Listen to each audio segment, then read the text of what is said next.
Bacci ku ta da shi, matafiya ku ce ya mai da. Salamu alaikum. Baba ina wuni?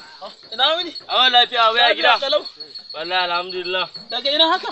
Wallahi baba na ji wani raɗin suna ne. Raɗin suna oke garin gangare. Wallahi baba. Oh, ni ma kuma kaga fa ina sanar da raɗin sunan nan. To da yake na kwana ai gona ta kwana da aiki ya mun yawa shi yasa na zo dan rage. Wallahi baba na matsin je gida sai da zafi yau ake garin ne wallahi. Zafi? Wallahi. Zafi? Wallahi baba. Ai ni da wannan zafin da ake ba ruwana da shi. Ah, baba to ya kake yi? Ah, dubu wannan bishiyar kargon mana. Duba ta. Baba, Ka ganta? na ganta baba kwarai. Ka shaida ta? Wannan ba ta bayan gidan nan naka da muke zama in mun shawara na mu zo mun sha iska ba? Ita ce. Yo, ai ni wannan bishiya a aljihuna nake naɗe ta na sako ta na zo duk inda na ga rana na ciro ta na aje ta na kishin gida. Ba ruwa na da wannan zafin nan. Gaskiya ne baba. Ya nan kana kallo na ko kana mamaki ne? Baba na mamaki. To, ni yawo da abu aljihuna ai ba yau na fara ba. To yanzu baba ta yaya za a ɗau bishiya a sa ta a aljihu har a zo wani uwa duniya a zo a sha iska? Ai dai ka ganta da ai.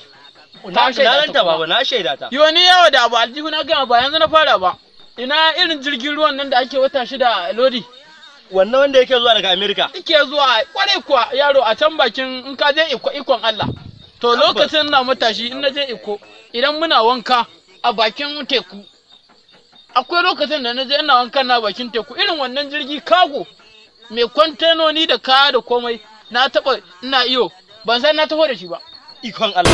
Ina iya nan jirgin nan ya shiga aljihuna. Sai da na zo ina zuwa gida ina zazzage bakkona kayan cirani na sai ga jirgin ruwa ya faɗo da kwantenoni da jirage da tsaya da mutane da kayayyaki karikice ya faɗo Daga ɗaki baba. daga aljihun gaba ƙwarai kuwa ni yawo da abu aljihu ba yanzu na fara ba. Baba dai sai an jima.